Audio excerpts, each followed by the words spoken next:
Hello viewers, welcome to my channel Raza homeopathy.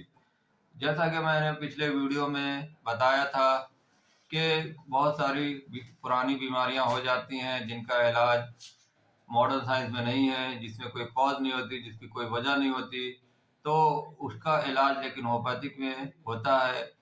और जिसके मैंने वजह बताई थी, 7-8 वजह बताई थी, तो इन सब वजहों से भी बीमारियां होती हैं या इनकी वजह से पेशेंट के अंदर इस तरह के सिम्टम आ सकते हैं या इनकी वजह से हम इस बीमारी को ठीक कर सकते हैं। तो वो एक सिम्टम होता है, तो उसी में एक सिम्टम है ईगो, घमंड, गुरूर। अगर पेशेंट क्लिनिक में आके अपनी कम बीमारी को कम बता रहा है, लेकिन अपने अचीवमेंट को बहुत ज़्यादा बयान कर रहा है कि मैं ये करता हूँ, मैं वो करता हूँ, मैंने ये किया, मैंने वो किया, या मैं फला ख़ानदान का हूँ, मैं फला गाँव का हूँ, मैं फला का बेटा हूँ। तो ये इस तरह की अचीवमेंट बताता है और अपने को बहुत ही ऊंचा समझता है, सामने वाले को बहुत ही नीचा समझता है और अपने तारीफों के पुल बयान करता है। अगर ये इस तरह का घमंड इंसान के अंदर सर चढ़कर बोलने लगता है तो इसे ईगोटिज्म कहते हैं। ईगोटिज्म एक मॉर्बिड स्टेट होती है। अगर ये बहुत ज़्यादा है तो बॉडी के अंदर बहुत सारे न्यूरोट्रांसमीटर हार्मोन निकलते हैं जिनकी वजह से बॉडी में बहुत सारी सिम्टम्स आ सकते हैं। तो हम लोगों को ये एक केस टेकिंग का एक आर्ट है, जो कि हम पेशेंट के वर्जन के ज़रिए से, पेशेंट के माइंड रूब्रिक के ज़रिए से इस पेशेंट की क्रोनिक बीमारी को इलाज कर सकते हैं। पुरानी सी पुरानी कोई भी बीमारी हो, अगर पेशेंट के वर्जन में ये झलक रहा है कि पेशेंट बहुत घमंडी है, बहुत गुरूर है, बहुत खड़ूस टाइप का है, बहुत अपने को ऊँचा, आला या हाई पोस्टेड मैन समझता है, अपनी तारीफें खुद बयान करता है, तो वहां पर इस सिम्टम के जरिए से हम इसका इलाज कर सकते हैं। इस तरह के लोग अपनी खूबियों को अपने समाज में या लोगों के बीच बैठ के बहुत ज्यादा बयान करते हैं कि मैंने ये किया, मैंने वो किया, मैं इस तरह की तकरीरें करता हूँ, मैं फला खानदान का हूँ, मैं फला का बेटा हूँ, मैं फला, मेरे पास ये कोठिया है, मेरे पास ये मकान है, मेरी ये मार्केट, इस तरह की इतनी बातें करता है कि इससे साफ जाहिर हो जाता है कि ये पेशेंट कुछ ज्यादा ही अपनी तारीफें कर रहा है। तो इसलिए इस तरह के पेशेंट को हम लोग ईगोटिज्म के चैप्टर में लेते हैं। हमारी होम्योपैथिक में माइंड रूब्रिक के रिपर्टरी में ईगोटिज्म एक मॉर्बिड स्टेट दी हुई है, जो कि हम पेशेंट के वर्जन के हम उसके तरह से सिम्टम ले सकते हैं। ये एक बहुत ही बड़ी आर्ट है, जो कि प्रैक्टिस के काफ़ी दिनों की प्रैक्टिस करने के बाद जब ये आर्ट हम लोग के अंदर आ जाती है, तो इसके ज़रिए से हम पेशेंट के सिम्टम को बहुत ही जल्दी रूब्रिक में चेंज करके इसके सिम्टम को ज़रिए से उस दवा तक पहुंच जाते हैं। तो इसका इस तरह से है, बहुत सारी होम्योपैथिक दवाएं हैं, लेकिन हर दवाओं के माइंड रूब्रिक ईगोटिन तो करीब 31 दवाएं हैं। रिपर्टरी में होम्योपैथी की 31 दवाएं दी हुई हैं जो ईगोटिज्म में है, लेकिन हर दवाओं का ईगोटिज्म अलग है, हर दवाओं का जो घमंड गुरूर का तरीका बताने का तरीका अलग है और उसके पीछे क्या वजह है वो हर दवाओं का अलग होता है। तो इसी में एक पहली दवा है प्लेटिना।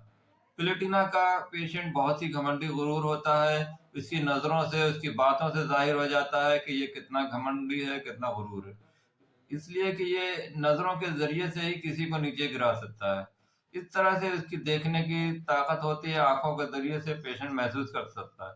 क्लिनिक में भी पेशेंट हमारे पास आते हैं और अपने को बहुत ही हाई-फाई एजुकेटेड समझते हैं और डॉक्टर को कुछ नहीं समझते, क इस तरह से वर्णन करते हैं कि डॉक्टर साहब, मेरे घुटने में प्रॉब्लम है, मेरे को शुगर है, मैं ये दवा खा रहा हूँ, मेरे बीपी है तो मैं ये दवा खा रहा हूँ, मुझे डायबिटीज टाइप 2 है तो मुझे हेडेक है, गैस्ट्रिक है, क्या क्या इस तरह की बातें मेडिकली बताएंगे। कहेंगे फिर कि आप क्या होम्योपैथिक में इस घुटने के दर्द के लिए कुछ है, आप अगर है तो होम्योपैथिक दवा दे दो। तो मतलब इस तरह का बयान करेंगे, ये कि जैसे ये मेरे पर एहसान कर रहे हैं, ये दवा इनको जरूरत है, लेकिन ये इस तरह से जाहिर करेंगे कि इन्हें नहीं, मुझे जरूरत है। तो इस तरह के पेशेंट बहुत ही खड़ूस टाइप के होते हैं, जो अपने को बहुत ही हाई पोस्टेड समझते हैं।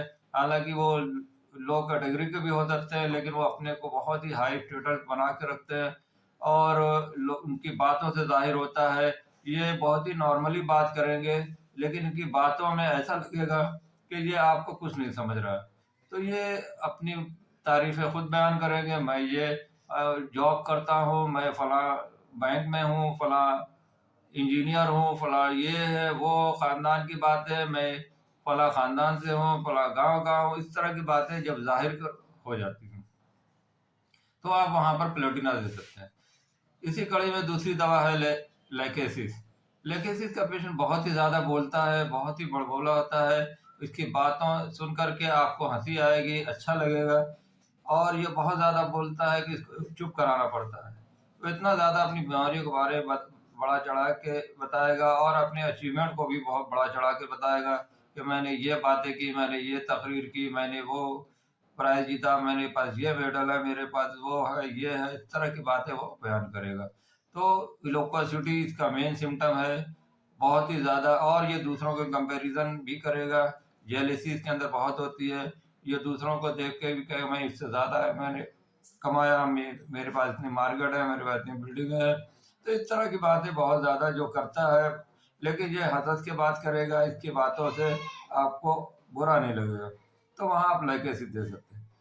इसी तरह स्टेफिजेरिया है। स्टेफिजेरिया भी बहुत ही सेल्फ प्राइड पेशेंट होता है, अपनी तारीफ, और ये अपने को बहुत हाईली सोशल पोजीशन में पाता है और अपने को बहुत ही ऊंचे खानदान का, अपने को बहुत ही आला खानदान का, अपने बहुत ऊंचे गांव का ये समझता है। लेकिन ये लोगों पे गुस्सा नहीं करता है, इसको गुस्सा बहुत आता है, अगर किसी कोई झगड़ा हो जाए तो ये अपने गुस्से को दबा लेता है, और ये कहता है कि मैं छोटे-मोटे लोगों से बात नहीं करता, मैं छोटे लोगों से मुँह नहीं लगता।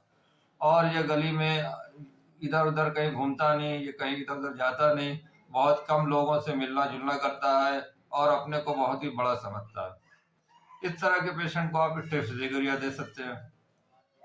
इसी तरह सल्फर है। सल्फर में भी बहुत सेल्फ प्राइड है, लेकिन इसका जो ईगो है बहुत ही अच्छा होता है, बहुत ही हेल्पिंग नेचर का होता है, लोगों की मदद करना, और इसके अंदर ये बहुत ज़्यादा होता है कि मैं इस हालत में ना आ जाऊँ, मेरी ये बीमारी की वजह से मैं इस हालत में ना आ जाऊँ कि मैं दूसरों की मदद ना कर सकूँ, या मुझे किसी की हेल्प लेनी पड़े, या किसी की मदद लेनी पड़े। तो ये हमेशा अपने इसको कंडीशन में रखना चाहता है कि लोगों को मैं देता रहूं, मेरे पास जितनी जमा पूंजी है वो ख़त्म ना हो जाए, या जितनी है मैं उसी से देता रहूं। ये अपने को राजा समझता है, और सामने वाले को उसकी प्रजा समझता है। तो इस तरह के पेशेंट जो होते हैं, वो उनके अंदर इस तरह फीलिंग आएगी कि ये तो राजा है, जो देने वाला लगता है, तो वहाँ पे आप सल्फर देते हैं। सल्फर के बात करने का तरीका बहुत ही मीठा होगा, बहुत ही प्यारा होगा, वो आपको भी इज्जत देगा, सबको इज्जत देता है, और समाज में बहुत ही अच्छी इसकी इज्जत होती है। इसी तरह एक दवा और है कि जैसा मैंने बताया कि कैलकेरिया कार्ब है।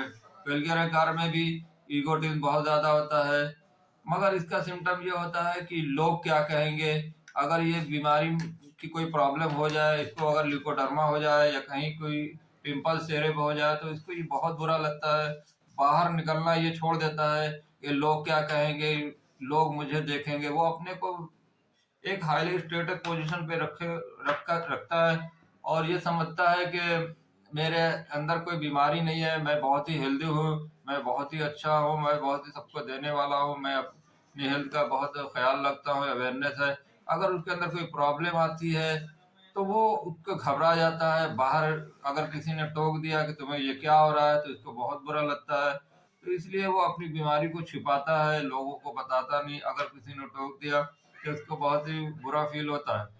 तो इस तरह के पेशेंट आमतौर पर यही कहते हैं कि डॉक्टर साहब ये मुझे ये क्या हो गया है, चेहरे पे दाने हो रहे हैं, या वाइट स्पॉट हो रहे हैं, तो ये बहुत बुरा लगता है, मुझे बाहर जाने में बहुत ख़राब लगता है, लोग क्या कहेंगे, इसको लोग क्या कहेंगे इसकी बहुत ज़्यादा फ़िक्र रहती है। ये भी किसी की हेल्प नहीं लेता, ये इंडिपेंडेंस खुद रहना चाहता है, खुद आज़ाद रहना चाहता है। तो इस तरह के कैलकेरिया कार्ब के पेशेंट होते हैं। तो इस तरह से और भी बहुत सारी होम्योपैथिक में दवाएँ हैं, टोटल 31 रेमेडीज़ हैं ईगोटिज़्म में, और हर दवाओं का अलग वर्ज़न होता है, हर दवाओं में की वजह अलग होती है, ईगोटिज़्म की वजह अलग-अलग होती है।